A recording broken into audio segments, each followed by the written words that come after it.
Assalamualaikum warahmatullahi wabarakatuh. Perkenalkan, nama saya Vira Ayu Ningrum dengan NIM 202033002 dari kelas 4A PGSD. Di sini saya akan mereview kembali materi tentang media pembelajaran berbasis digital. Selanjutnya, saya akan menjelaskan tentang media pembelajaran digital. Media pembelajaran digital adalah media pembelajaran yang bekerja dengan data digital atau citra digital yang dapat diolah, diakses, dan didistribusikan menggunakan perangkat digital. Contohnya seperti laptop, smartphone, dan lain sebagainya. Lalu urgensi media pembelajaran digital itu seperti apa? Di antaranya manfaat dari urgensi media pembelajaran digital, yang pertama meningkatkan kemampuan pendidik, yang kedua meningkatkan mutu pembelajaran, yang ketiga memenuhi kebutuhan siswa, dan keempat memenuhi tuntutan paradigma baru, dan kelima memenuhi kebutuhan pasar. Jadi urgensi media pembelajaran digital ini sangatlah penting, yang dimana apabila dapat meningkatkan kemampuan pendidik. Kemampuan pendidik ini sangatlah penting dalam media pembelajaran. Karena apa? Karena pendidik adalah suatu sumber media pembelajaran yang dapat disalurkan ke pendidik, yang nantinya pendidik akan menerima informasi dari pendidik tersebut.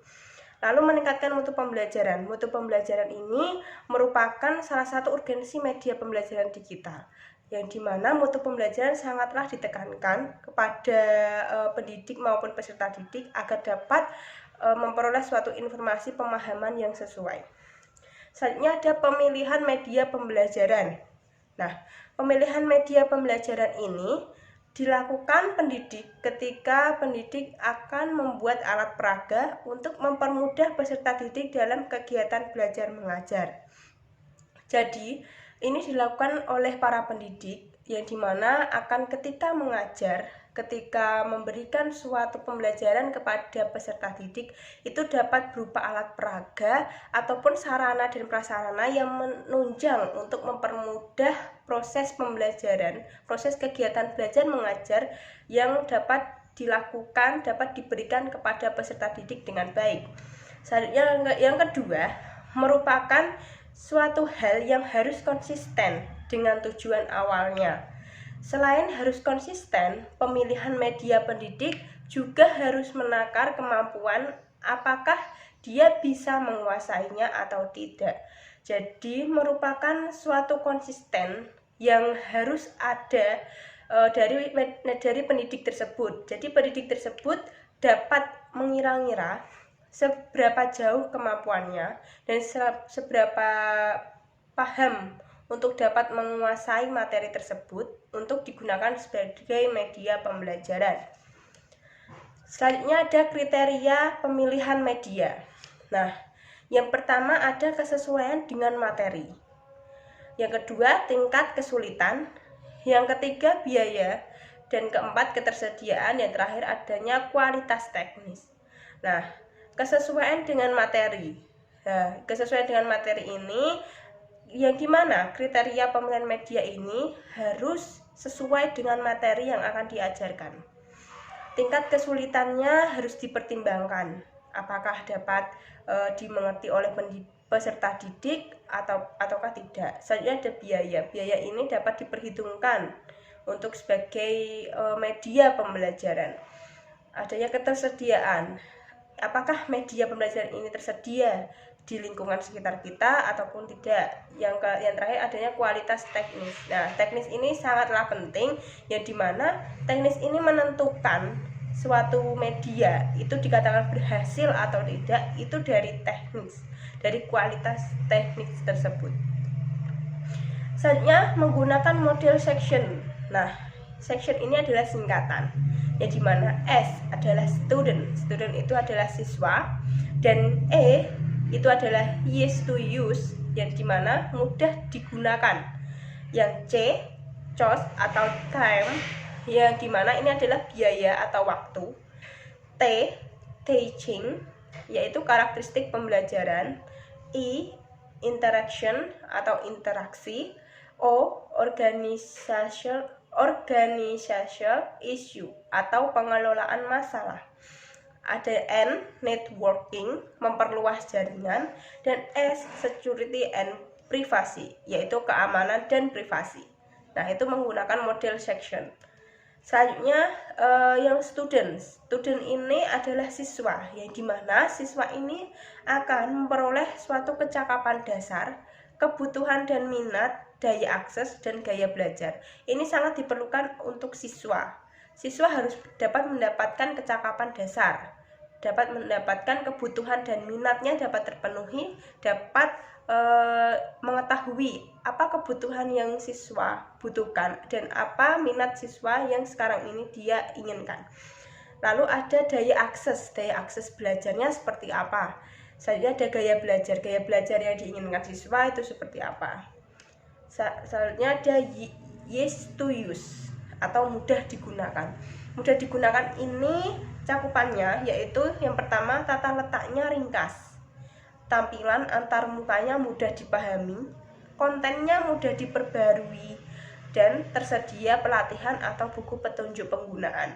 Nah, ini merupakan suatu media yang dapat digunakan pendidik untuk menyalurkan suatu ilmu atau menyalurkan suatu pembelajaran kepada peserta didik.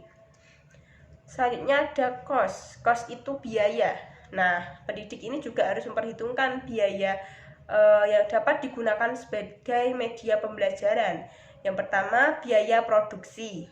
Yang kedua, perancangan materi. Ketiga, pembelian atau pengumpulan bahan. Yang terakhir, adanya konsultasi dengan pakar. Selanjutnya ada teaching and media selection. Nah, ini adalah relevansi dengan pembelajaran. Apakah pembelajaran ini relevansi dengan materi yang akan diajarkan atau tidak? Nah, ini mencakup tujuan pembelajaran, materi pembelajaran, metode pembelajaran, dan yang terakhir, prinsip-prinsip media pembelajaran. Selanjutnya ada interaction. Nah, interaction ini ada dua pihak yang dapat berinteraksi, yaitu guru dengan siswa. Yang dimana guru ini sebagai komunikator atau komunikan yang dapat ditransfer melalui ilmunya dapat ditransfer melalui email atau forum, chatting, kolom komentar, live video. Ini bisa disalurkan sebagai media pembelajaran. Lalu disalurkan lagi kepada siswa, ya, dimana siswa ini sebagai komunikan atau komunikator. Komunikator ini dan siswa nantinya akan kembali kepada pembelajaran yang digunakan. Seperti tadi, pendidik tadi menggunakan email atau forum atau chatting, kolom komentar atau live video. Nah, ini dapat digunakan sebagai siklus untuk media pembelajaran yang digunakan oleh pendidik. Selanjutnya ada organisasional isu atau pengelolaan masalah. Nah, pengelolaan masalah ini cakupannya itu adalah kompetensi warga sekolah, adanya fasilitas pendukung, dana untuk pengembangan media, dan kreativitas mengajar. Ini sangatlah penting yang gimana dapat suatu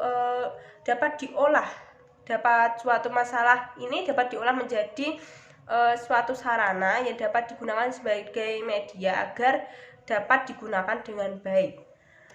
Lalu ada networking. Networking ini adalah salah satu fitur yang berfungsi untuk menghubungkan siswa dengan komunitas ilmuwan dan sumber belajar yang berkualitas. Jenis-jenisnya itu ada masyarakat, komunitas pelajar dan ilmuwan, dan lain sebagainya. Selanjutnya ada security and privacy.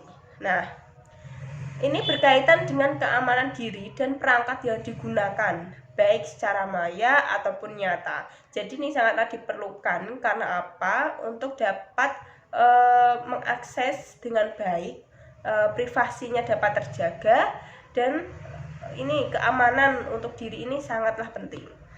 Untuk dari diri sendiri bisa, untuk perangkat yang kita gunakan itu dapat aman ketika kita gunakan ataupun kita akses. Selanjutnya ada rencana pembelajaran model assured. Nah, ini juga suatu singkatan. A atau analysis learners, yang S state and objective, yang S select strategi, teknologi, media and materials, yang U atau utilize teknologi, media and materials, dan R require learners and participation, dan E evaluate dan reverse. Selanjutnya ada analisis learners. Nah, ini ada mencakup karakteristik umum, kecakapan dasar, gaya belajar, motivasi, dan fisiologis. Selanjutnya ada state, standard, and object. Nah, ini terdiri dari audience, yang dimana audience ini pernyataan tentang karakteristik siswa yang menjadi sasaran pembelajaran. Selanjutnya ada behavior. Behavior ini adalah kemampuan baru, apa yang akan dimiliki siswa. Selanjutnya ada condition. Nah, ini adalah kondisi lingkungan dan peralatan.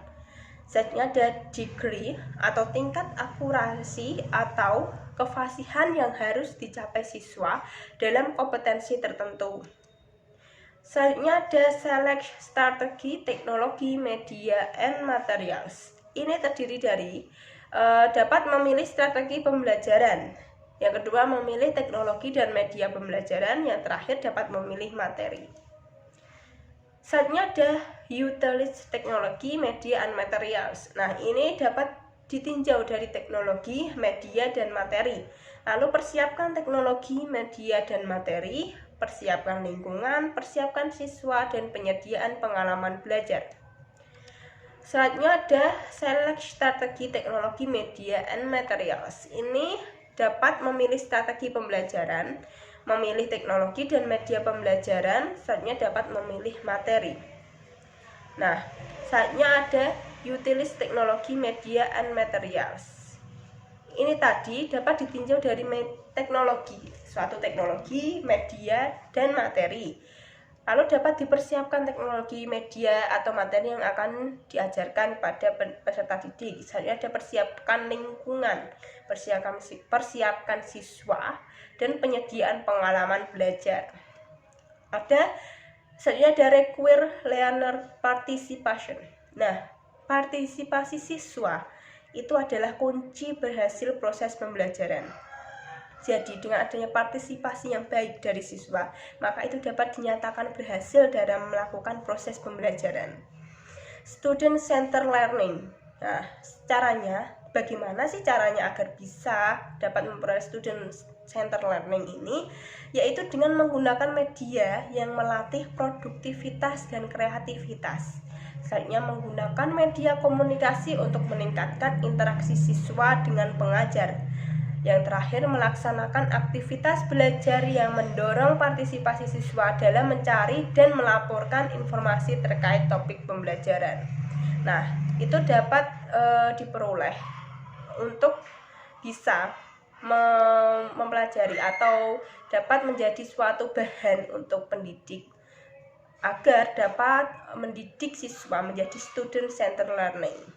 Selanjutnya ada evaluasi atau evaluat. Untuk melihat kemajuan atau kompetensi yang telah dicapai selama mengikuti proses pembelajaran, menggunakan observasi perilaku siswa, memberikan tes, menilai hasil kerja siswa, dan menilai siswa dalam melakukan suatu kegiatan. Dan yang kedua, evaluasi strategi, media, dan materi dapat dilakukan dengan teman sejawat dan siswa yang telah mengikuti proses pembelajaran akan memberikan masukan terhadap rancangan pembelajaran yang telah dibuat. Nah, itu merupakan materi dari pembelajaran, media pembelajaran berbasis digital. Sekian pemaparan materi dari saya. Apabila ada kesalahan dalam bertutur kata, saya mohon maaf. Terima kasih. Wassalamualaikum warahmatullahi wabarakatuh.